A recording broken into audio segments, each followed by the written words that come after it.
주의 십자가 보혈로 죄 씻음 받기를 원하네. 내 죄를 씻으신 주 이름 찬송합시다. 찬송합시다. 찬송합시다. 내 죄를 씻으신 주 이름 찬송합시다.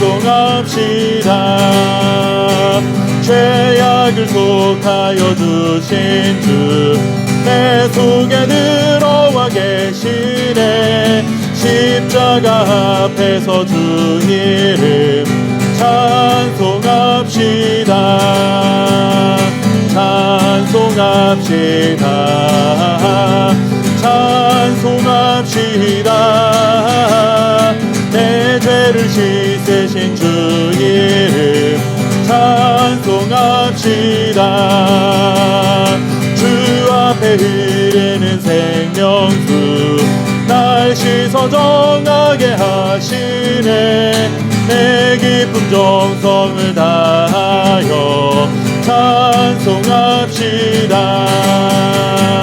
찬송합시다. 찬송합시다. 내 죄를 씻으신 주 이름 찬송합시다. 내 주께 회개한 영혼은 생명수 가운데 젖었네.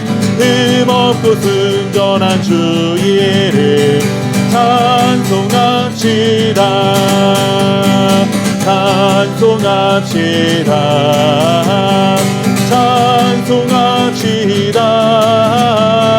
내 죄를 씻으신 주 이름 찬송합시다.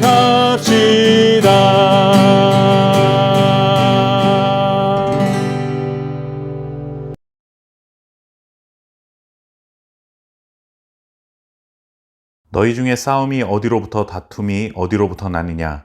너희 지체 중에서 싸우는 정욕으로부터 나는 것이 아니냐? 아멘.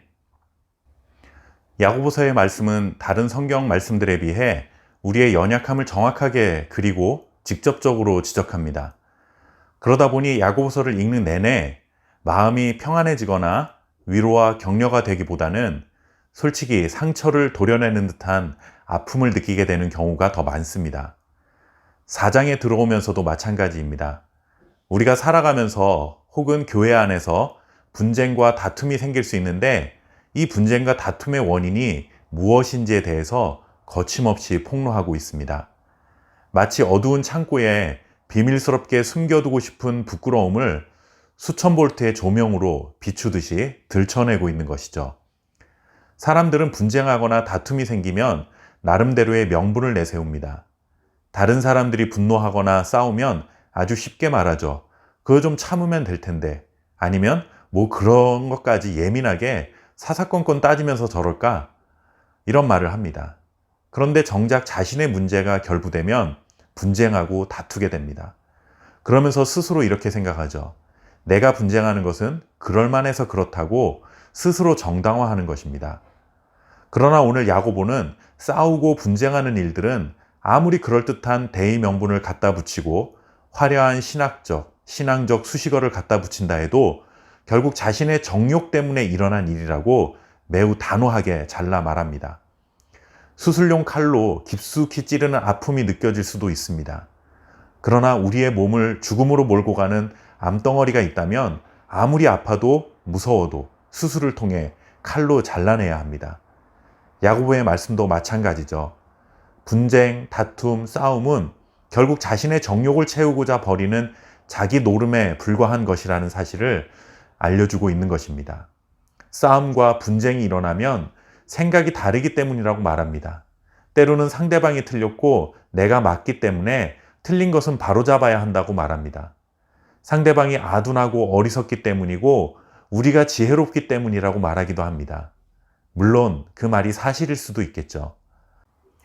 하지만 야고보는 그럼에도 불구하고 모든 상황을 분쟁과 싸움으로 몰고 가게 된 근본적인 원인, 그것은 속일 수도 없고 감출 수도 없는 그 숨은 동기는 정욕 때문이다 라고 지적합니다.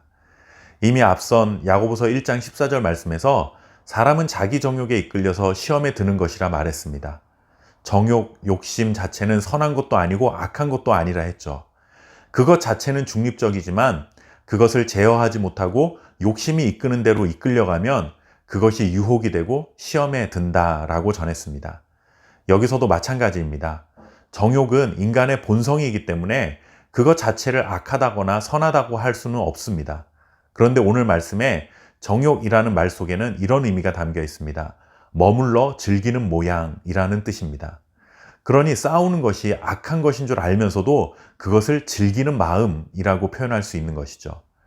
자신이 원하는 바를 채우기 위해 다툼을 즐기는 것입니다. 그래서는 안 된다는 것을 알면서도 끊어내지 못하는 것이죠. 그래서는 안 된다는 것을 알기 때문에 겉으로는 고상한 척 진리를 위해 싸우는 것이라는 명분을 붙이기도 합니다. 그러나 그 어떤 것도 정당화될 수 없다는 것입니다. 서로 상처 주고 헐뜯고 죽이고 망하게 하는 것을 남몰래 즐기면서 자신의 욕심을 채우려 하는 정욕의 불을 꺼야만 하는 것입니다. 하나님께서 우리 안에 심어 놓으신 말씀이 있다면 그 말씀을 온유함으로 받을 뿐만 아니라 우리의 말과 행동에서도 온유함으로 나타나야 한다고 이미 앞선 말씀들 속에서 살펴보았습니다. 그리고 이것이 바로 위로부터 오는 지혜라고 표현하기도 했습니다.